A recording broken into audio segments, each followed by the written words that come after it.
দাঁত মাদেন পানি হাতে দেন।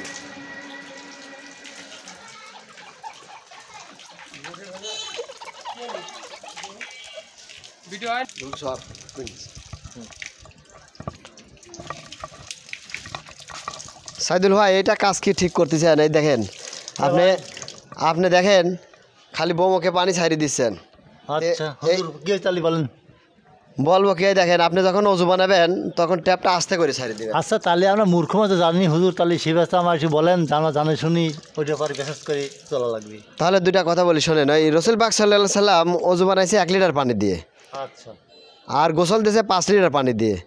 হ্যাঁ তো আপনি যখন অজু বানাবেন তখন কিন্তু ওই অজুর পানির এই ট্যাপের পানির গতিটা আস্তে আস্তে করে ছাড়বেন। আচ্ছা আচ্ছা আচ্ছা আচ্ছা আস্তে আস্তে করে ছাড়বেন।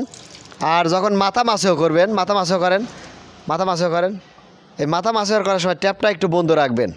আচ্ছা এই ট্যাপটা বন্ধ রাখি মাথা মাছেও করবেন, তারপর আবার আস্তে আস্তে করে দিয়ে পা ধুতো করবেন। আচ্ছা তো এটা জানার কিছু বিষয় তো দেখেন আপনি এইভাবে যে পানি ছাড়তেছেন, আপনি এইভাবে যদি পানি ছাড়তে থাকেন আর যদি এরকম করে গালের মধ্যে লোক দিয়ে যদি দাঁত মাজতে থাকেন তাহলে কিন্তু 30 লিটার পানি কিন্তু ফুরায় যাবে এরকম ভাব। তাহলে আমরা জানিনি এটা বিষয়, তাহলে আপনি সেটা বললে পরে এখন ঠিক করে নেবো।